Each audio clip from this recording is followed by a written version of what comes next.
Good morning, Columbia High School community. We are pleased to commence this annual tradition by warmly welcoming you all to the 2023 Hall of Fame induction ceremony.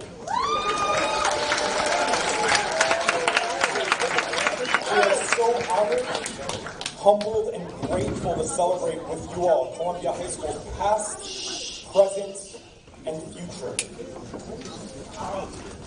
Today, we have quite a special program planned for you. One that celebrates you, your predecessors, and one that celebrates you as Columbia High School Cougars.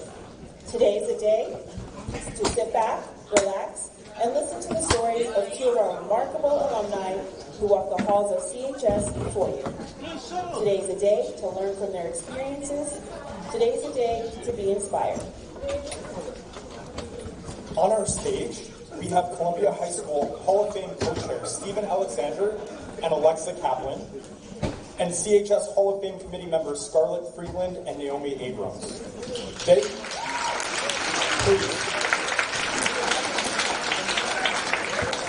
They are some of the student members who have worked tirelessly to make this day happen. Thank you.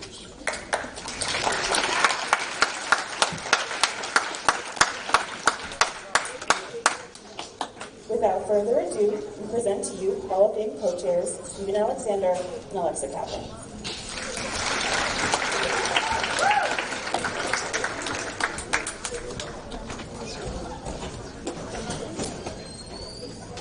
Good morning. Thank you for joining us today for the CHS 2023 Hall of Fame induction ceremony. My name is Stephen Alexander, and I am one of the CHS Student Council Hall of Fame co-chairs, alongside Alexa Kaplan. We'd like to invite those who are able and wish to stand for the flag salute.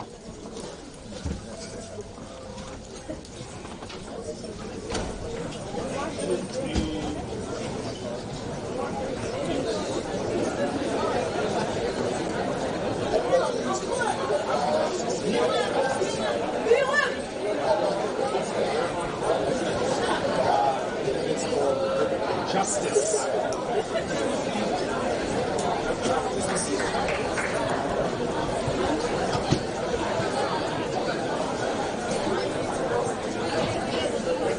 As we begin our program today, I would like to tell you a bit about the process of the CHS Hall of Fame. Each year, the Student Council will select inductees for the CHS Hall of Fame. The honorees will be chosen from past graduates of the school through either faculty suggestion or from student-generated interest.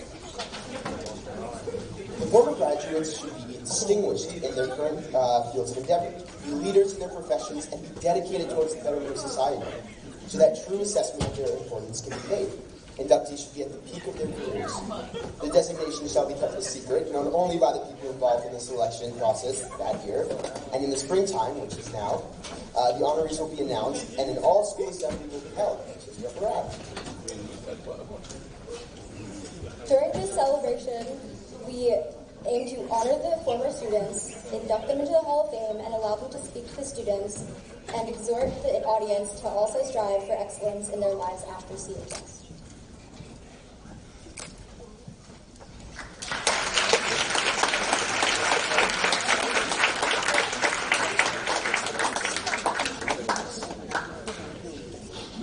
Hi. As we begin our program today, I'd like to tell you a bit about the history of the CHS Hall of Fame.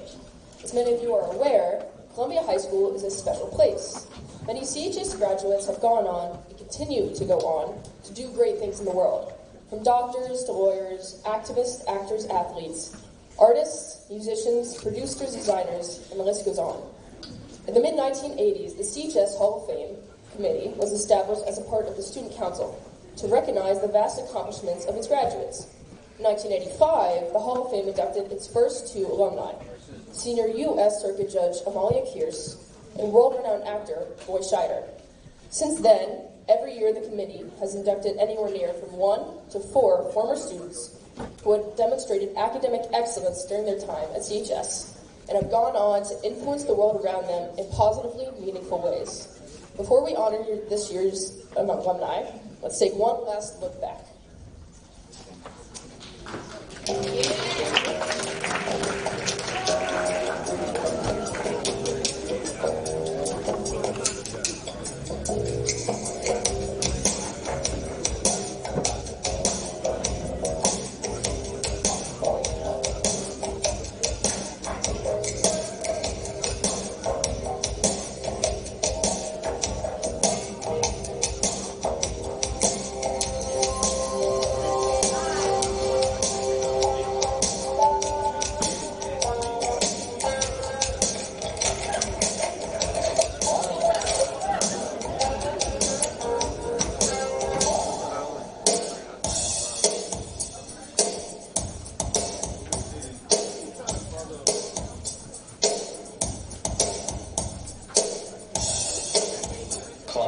School, Maplewood, New Jersey, 07040.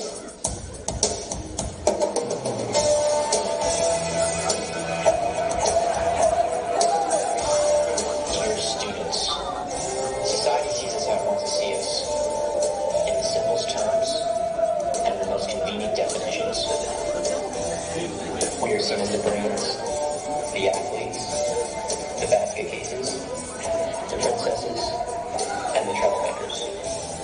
But that's not us. We're the journalists.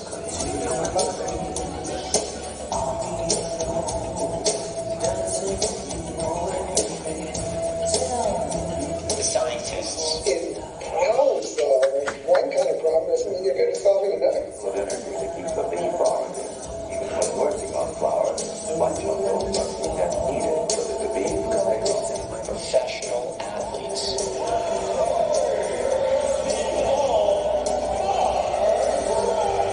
The Olympic medalists.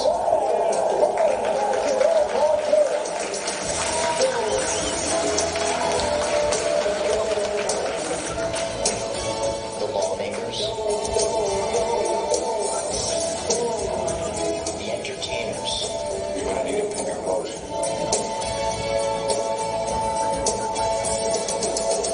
You okay? Is everything all right?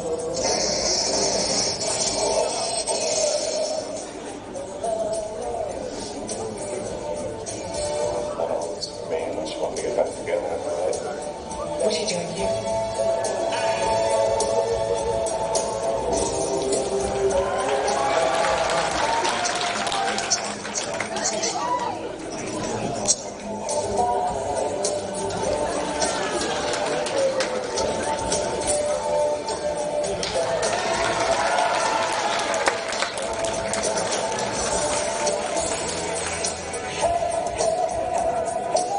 If people are looking at the Daily Show, there's all these sorts of news out there.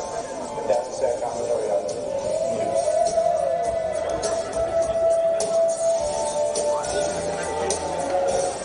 What you want to do? Fashion to examine art collector. And I like to read everything. The authors.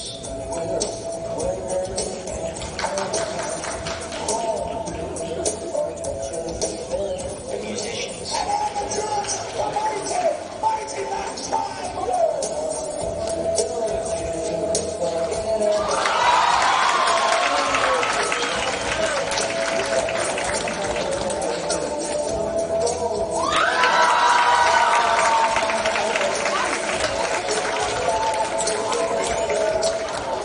Doctors, veterans, educators, activists,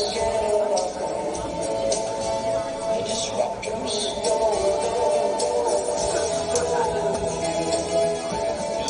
We are aware, and we are changing the world.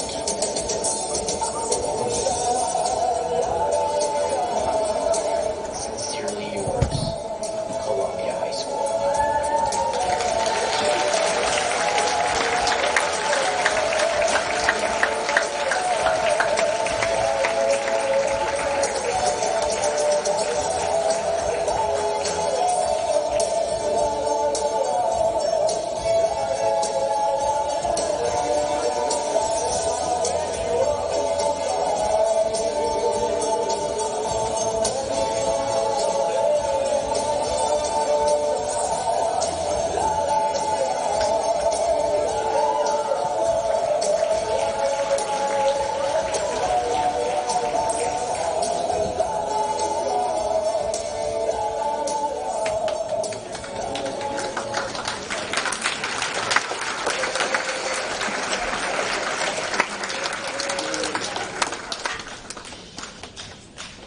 We hope you have enjoyed our Hall of Fame retrospective created by CHS 2017 alumni and former TV production student Ben Kruger.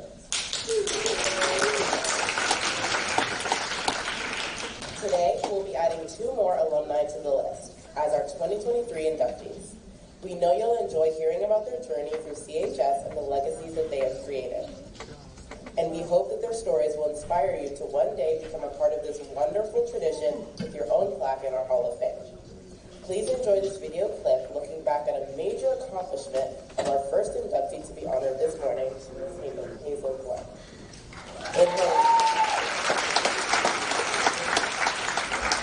her record-setting run at the women's 800-meter race at the 1998 NCAA Indoor Track and Field Championships.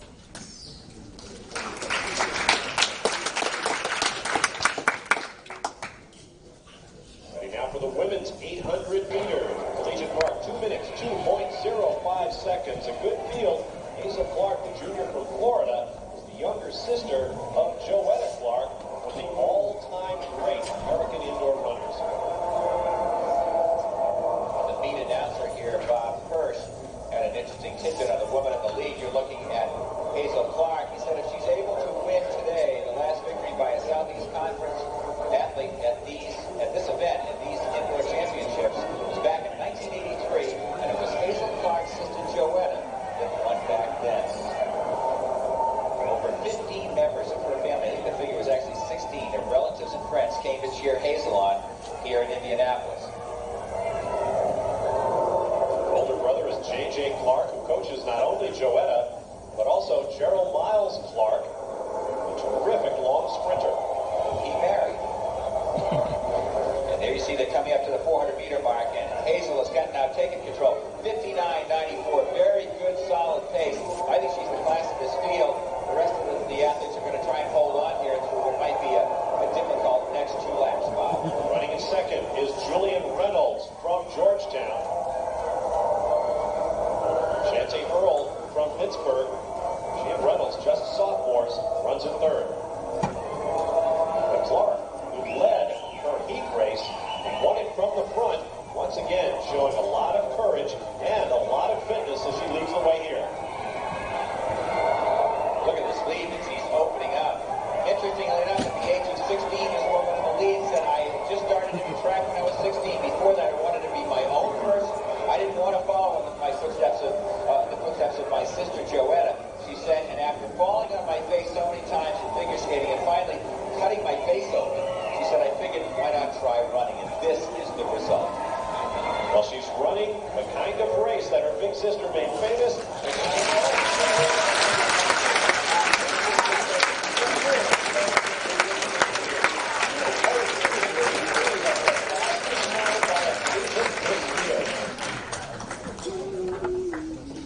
We would now like to invite to the microphone Mr. Len Clinton.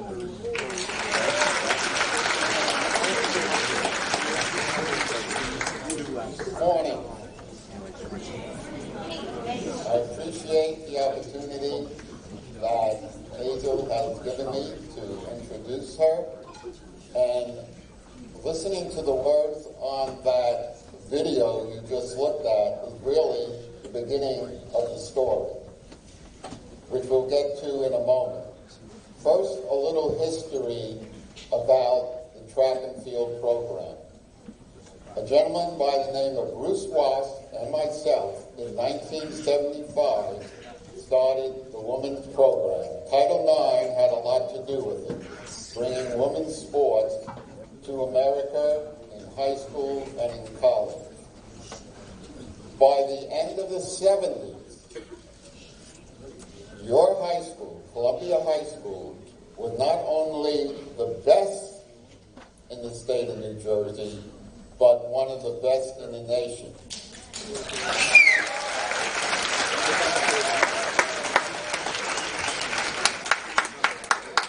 In years to follow, back in the 80s, Lisa Morgan, who became the coach in 2000, was part of that group that continued that national recognition.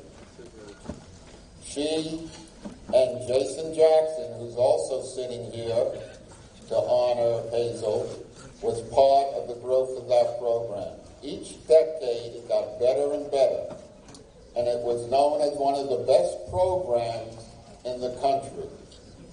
It has a lot to do with the young lady who's being honored here, but there's a quicker story, which was part of that video.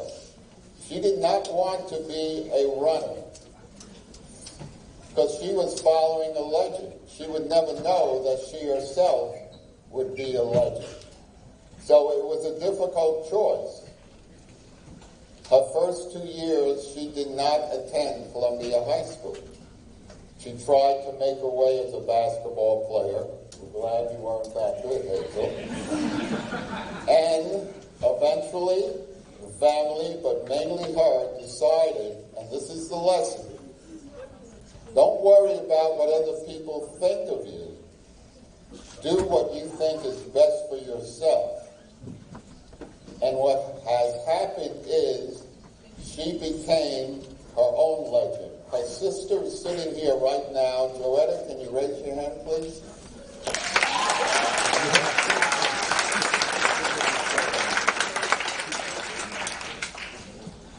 Eventually, she had to deal with her ability. And her ability was enormous. But she didn't realize that in the beginning either. And another quick story, where her sister would get up at 6:30 every morning and do the first of a double workout, Hazel wasn't sleeping. She was a different generation. One day, during lunchtime, her junior year, I was coming back to Columbia High School, and I see this young lady jogging during lunch. And I said to myself, is this a late wake-up call? Has she finally realized, which all of you eventually have or will, that preparation is the key to success?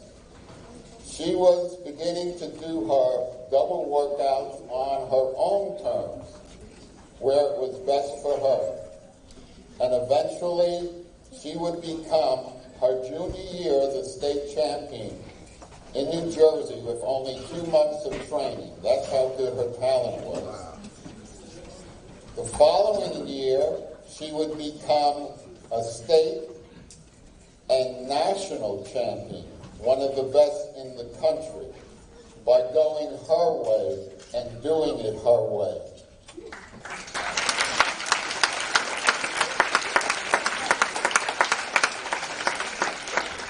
But here's another quick story.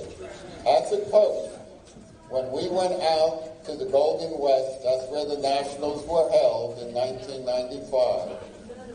They didn't have the Nike and all those sponsors at that time. The 8 best runners in the country were invited to Sacramento. It was called the Golden West Invitation. Hazel was going to run the 800. She was not picked to win. And our strategy has always been sit on the leader, kick at the end. But Hazel had her own mind. As soon as the gun went off, she took off. By the time she got to the 400 mark, she had a 10-meter lead. By the time she got to the home stretch, she was beating the favorite by over 30 yards. So she did it her way, and she became a national champion. And that's what's important for all of you to understand. If you put in the work, you put in the preparation, you're going to reach your goals. At least you'll be happy to know you trying to reach them, which is always the key to success, no matter where you end up. And it's my pleasure to introduce her to you as one of the greatest athletes, a businesswoman who has succeeded in almost everything because of her preparation and a dedication, not just to sport, but to Columbia High School and her family. I give you Hazel Clark. Hazel Clark.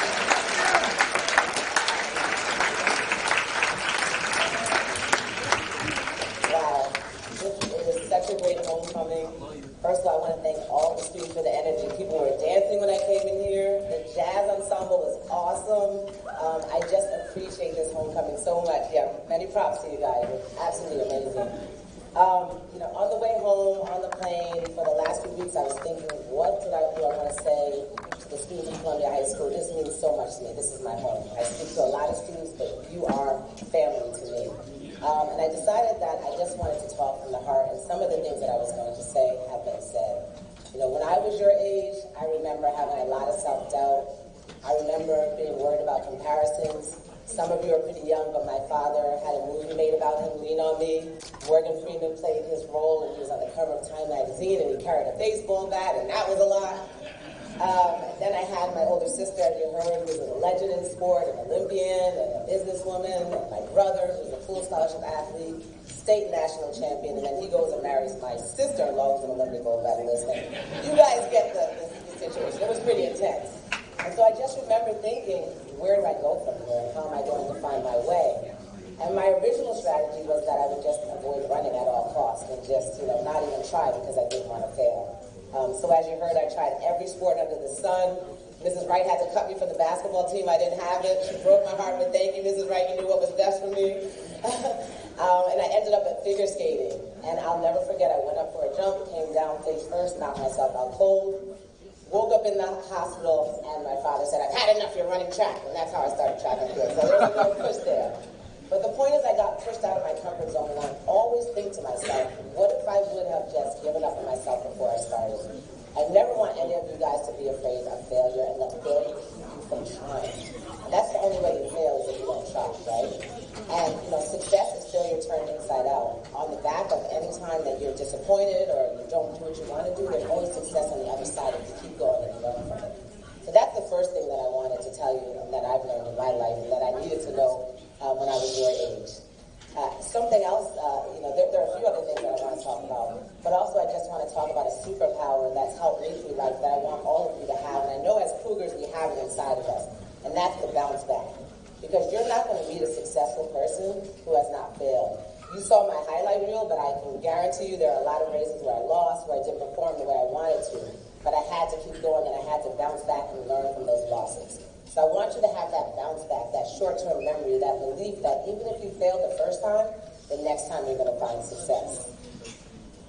I also want to share a quote with you that came to my mind that my father used to always say to me. And he would say, a diamond is a lump of coal who thrived under pressure. And so when you get in those pressure situations and you have those opportunities to do great things, I want you to thrive and shine just like a diamond that you are. And the way that you do that, as I said, is just to continue to try, to not quit, to give your best. And to understand something that Mr. Claypack just touched on. At the end of the day, you don't have to worry about what the person next to you is doing. You don't need to worry about what someone in their lane is doing. You just have to be able to look yourself in the mirror and know that you did your very best. At your age, I took for granted coming from a community like this. Now that I've traveled the world, I understand how special this is. Look at the Hall of Fame, at the school that you attend. That is not a normal Hall of Fame. I've never seen anything like that. That's amazing. And you guys are part of that legacy, and you should be really, really proud about that. And thank you to this amazing community. And I just want to take a moment to really shout out my members of my community that have supported me. Obviously, Mr. and Mrs. Claypack. It's been amazing. I gave Mr. Claypack so many great years, so much stress through the years. And now to come on the other side, I get to spend time with him during the summers. And he's gotten to see me grow. And I'm just so proud to have this relationship with him as an adult. Thankful for his support through my entire life. Lisa Morgan and Coach Jackson. I'm so close to them. They're great friends. As we heard, they continue to carry the legacy of track and field at Columbia High School, and it's so special to have that bond and that friendship, and they just show up, and so I'm grateful for them. Two of my best friends, April Balknight and Reggie Lamptey, are here as well, literally like family. And again, always show up, always there. You have to have a community of support like that. It's so, so key. Make sure you surround yourself by people that want to see you win and people that are going to tell you the truth. And then finally, my sister, gosh, I ducked her legacy for so long. I was like, why does you want to have to be my big sister? Are you serious? Come on, God. This is crazy. But I am so grateful to have a sister like her. When I tell you, when we're talking about show up, she has showed up for me at every part of my life. And I was thinking today how proud our parents would be to see her by my side and see the way she's carried on her family legacy and guided us. And I just literally admire you so much. I love you. I don't give you your flowers enough for being there for me and being there for our family. So thank you very much for that, for the example that you set. I appreciate that. And again, Cougars, continue that legacy on, but do it for yourself and on your own terms. Find your lane and just make sure that you're happy. And at the end of the day, you know you did your best your way. Thank you.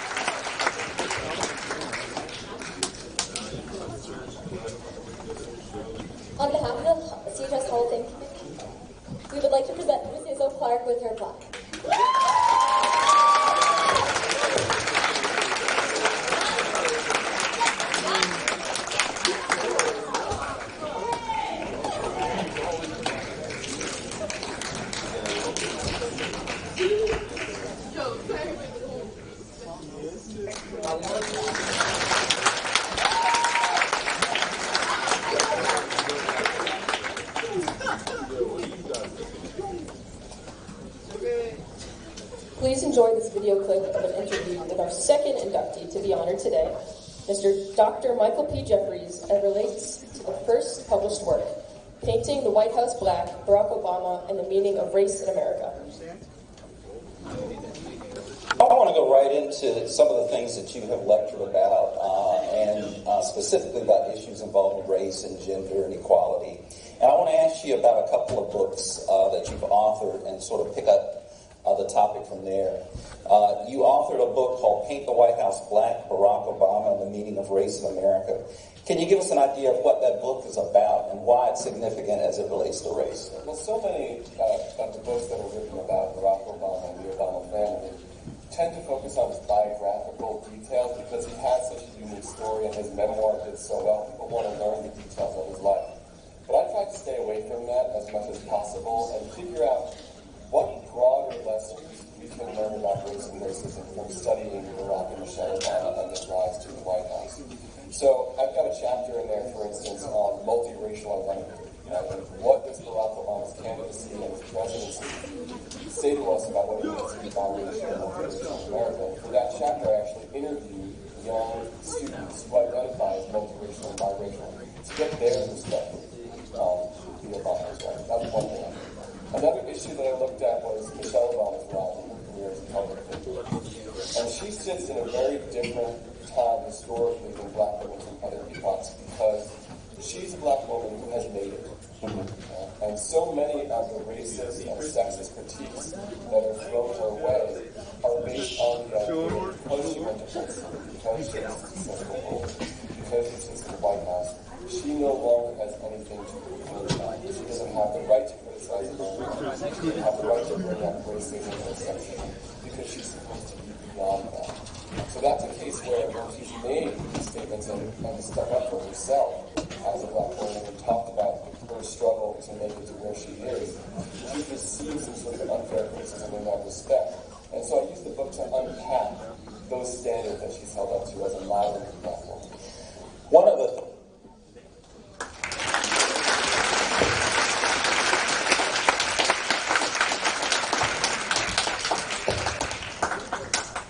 We'd now like to invite to the microphone Dr. David Jeffries.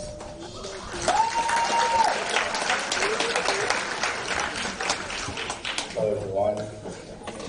I am David Jeffries, Mike's younger brother, class of 2001. I'm so happy to have the honor today to introduce my brother and your newest inductee to Columbia High School's Hall of Fame. Before I share just a few of Michael's many accomplishments, I'd like to just punctuate his successes with a really quick story that expresses the kind of person that he is. Around 27 years ago, I would have been in middle school.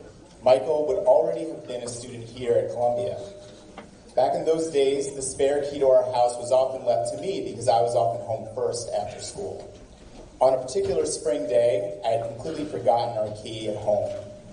Calm and rational kid that I was, I naturally decided this was the end of the world. How could I be so irresponsible? How would I ever get inside before one of our parents got home later that evening? My brother Mike walked up to our house about 30 minutes later, and through tears I began explaining how I'd locked us out. Rather than yell, Michael looked around, stared at my bedroom window, and said with focus, "Think you could get up there?"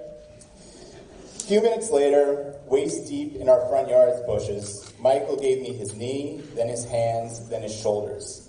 Standing on top of him, I somehow got my bedroom window open, pushed through the screen, and flew headfirst into our parents' house.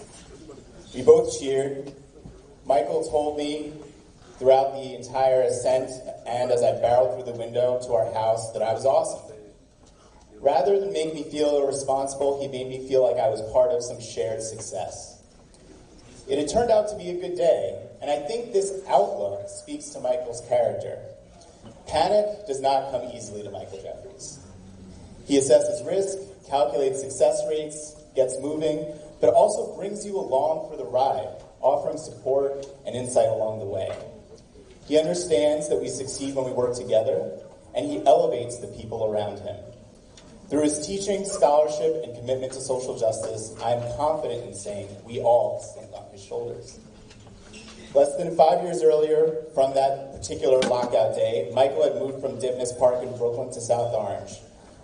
Less than 5 years later from that same day, he graduated Columbia with the class of 1998, leaving this community as a beloved son, brother, boyfriend, friend, teammate of Columbia's baseball and basketball squads, and perhaps most importantly, a reigning CHS volleyball tournament champion with some of his best buddies.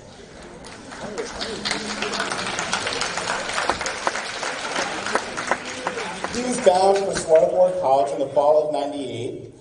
Michael will quip if you ask him that Swarthmore is where he played varsity basketball in one of the worst teams in all of Division III athletics. But it's also where he began to soar as an academic. So much so that when he graduated college in the spring of 2002, with high honors in sociology and Black studies, he held the rare distinction of being directly accepted to Harvard University's PhD program in African American Studies. After graduating with this doctorate in 2008, he began his career at Wellesley College, which remains his professional home to this day. At Wellesley, he has been unyieldingly devoted to educating and guiding tomorrow's leaders. Over the last 15 years, Michael has authored 4 academic books and has also published over 40 essays and works of criticism in the New York Times, The Atlantic, The Guardian, and the Boston Globe. He has been interviewed by the Washington Post, the New York Times, NPR, and several other outlets, and he continues to serve as a regular contributor at the New York Times Book Review and Boston's public broadcasting station, WGBH, for both television and radio programming. He has been invited as a guest lecturer at dozens of sites across the private and public sector, and in 2020, Michael welcomed and moderated a discussion with Pulitzer Prize-winning journalist and MacArthur Fellow Nicole Hannah-Jones to speak with the Wellesley community about the legacy of slavery in the United States and the need for racial justice today. Michael's rigorous scholarship was foretold by his mentors, remains celebrated by his colleagues, and is now sought after by the masses. Although he began his professional journey as assistant professor 15 years ago, Michael comes to us today as the Dean of Academic Affairs, class of 1949 professor in ethics, and professor of American Studies at Wellesley College. If you ask him, I suspect he will list among the titles he is most proud of as coach to the Natick Eagles and the Natick Hawks, devoted husband to fellow CHS alum Sarah Stile, and loving father to my fantastic niece and nephew, Kira and Alex. In late April, Mike texted me that he was going to be inducted here into the Hall of Fame, confessing in joyful earnest he had no idea why he was being chosen. I remember laughing because Michael being recognized for all that he has done and his subsequent gracious disbelief encapsulates 2 things you will always receive in the presence of my brother. 1, the undeniability of his excellence, and 2, his relentless and instructive humility. I ask you all now, with the aid of your applause, to help me show him why he is here today and warmly welcome your newest 2023 Hall of Fame inductee, father, husband, son, sociologist, public intellectual, professor, dean, and my big brother, Dr. Michael Philip Jeffries.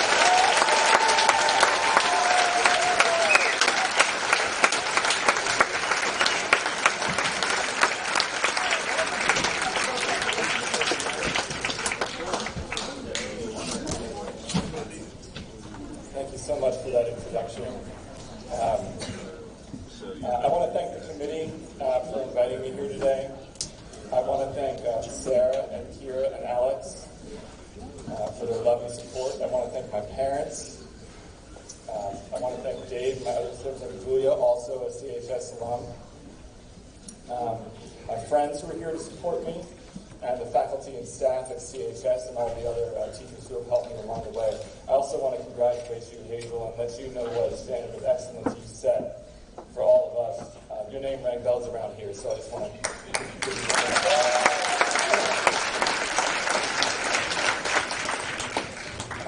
I've been asked to talk a little bit about my time at Columbia and then a little bit about my time after, so that's what I'm going to do, starting with my time here. And I'm going to paint a little picture of myself entering the building as a 9th grader. About 5 foot nothing, 100 and nothing. Small afro, no shape up. Fuji's album, No Skips. Friends, No Special Friend. Patrick Ewing jersey, no Knicks championships. All of this is to say, there were dozens of kids who more or less fit my description walking through these doors. And what happened when I got here, I don't really know. You know, I did some things that I really enjoyed doing, some things that I had to do and didn't like that much. Thinking about, you know, the way that we spent our time, we spent some of our time studying, some of our time not studying, but much of our time doing nothing. And I think when I left here, there is no, you know, thrilling story that I can tell you that sort of encapsulates or illustrates what my time here was like. So I can't tell you a story with like a clear moral, right, with some like shining piece of wisdom to pass on. But I can tell you a little bit how I felt when I left and while I was here.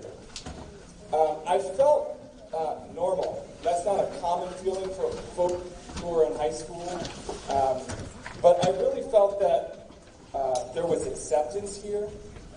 There was diversity here. It wasn't always fun. Nobody's going to tell you it's fun 100% of the time to be the age that you all are. But I felt great diversity and acceptance. When I got out, I was nervous and excited about college, but I felt that I had something solid to stand on as a result of my time in this place. I had the love of my family. I had friendship, decency, common sense, confidence, and time. I felt that I had time to figure out where I was going to go and who I wanted to be. And that is one of my greatest wishes for you all, that you give yourself some grace and give yourself some time, because the truth is you haven't. So please don't rush. After college, you know, after Columbia, I went to college. I really just picked the things that I was most interested in studying, which turned out to be social justice, black history, and black culture. I eventually got to grad school, as David explained. And when I was in graduate school, I had to make a choice about what I was going to write my dissertation on. Dissertation is the big, huge paper that you write at the completion of your PhD. And this is the first place where I do want to offer just a little bit of advice, because I had a choice between writing about something that I really loved, like in my bones, in my soul, rap music, and something else that maybe my advisors and my faculty, my professors thought was a little bit more interesting and a little bit safer. And I think especially for those of us who do anything creative in our lives, whether it's writing, music, dance, whatever it might be, when you have that choice, especially early in your career, go with what's in your heart. Do the thing that you feel most deeply, because it's going to carry you through. Right? If you're doing it to please someone else, it's never going to be as satisfying. It's never going to feel as valuable. And in the long run, it's not going to pay off the way that you want it to.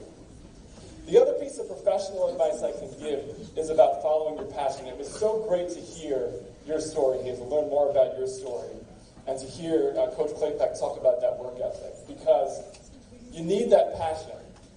And if you're lucky, you'll be blessed with some talent. But all of that is not going to be enough to make you successful. The word I have to use in here is practice. That's what we heard when talking about you, Hazel. And I think that for those of us who do things that when the finished product looks so clean and neat, like an essay or a book, it can hide all of the mistakes along the way that actually got it to that point, and the practice that it takes to get to that point. And the fortunate thing is, you don't have to do it on your own. You can be self-motivated the way that Hazel was, but the reality is, like right now in this building, you have so many grown folk along the way who are going to help you out. So please use them, because they want to help. They are here to support you, and you will benefit immensely. The last thing I want to offer are just a couple of words about the moment we find ourselves in this country's history. I mentioned that, you need to continue to practice to believe that you can continue to get better, and that's something that I try to apply to my work, even though I've published a fair amount and taught a fair amount on these topics. I'm still learning things every day.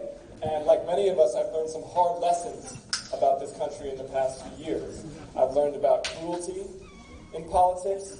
I've learned about misinformation and lying in politics. And there's a recent commencement speech by the governor of Maryland a guy named Wes Moore at Morehouse College, and he talks about the recent trend in book banning that we've seen in states like Tennessee and Florida. And what Governor Moore said about this, and I thought this was so important, he said, they're not banning books, keeping us from reading books, merely to erase or change the history. They're banning books to hide our own power from us, especially those of us who come from groups who are often marginalized or told that we have to remain in the dark. The reason they want to change the history is so that we don't know how powerful we are.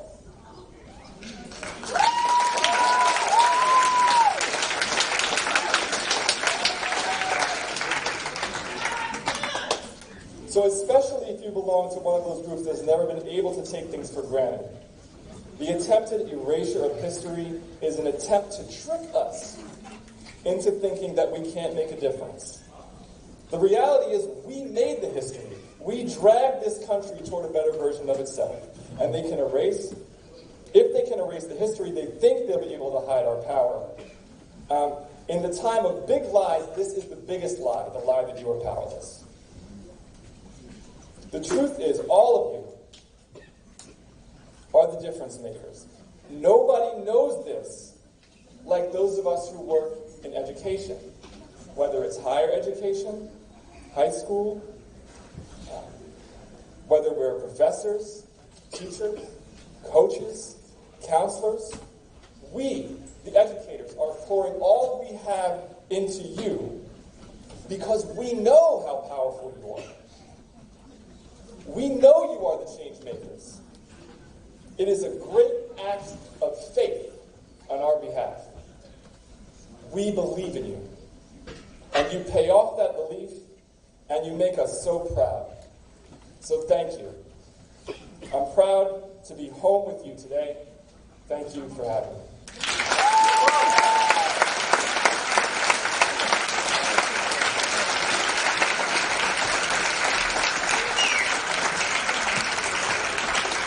On behalf of the Columbia High School Hall of Fame Committee, we would like to present Dr. Michael Jeffries.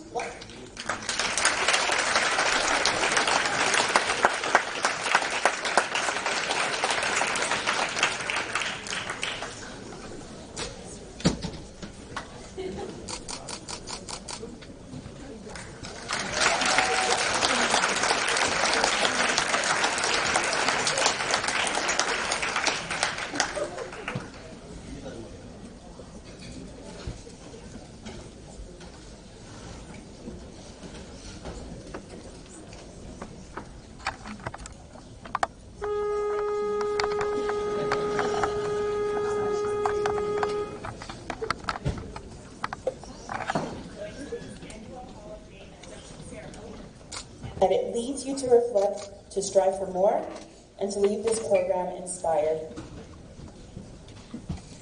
Thank you to all who made this happen. CHS Hall of Fame Committee student and teacher members, Mr. Consiglia and CCM,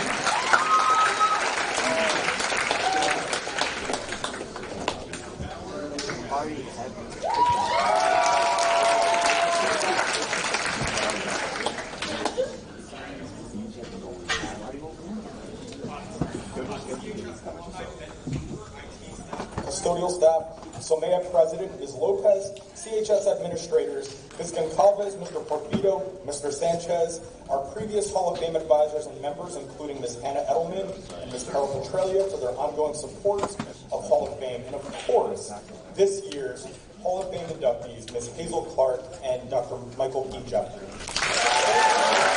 Thank you so much. Go Cougars!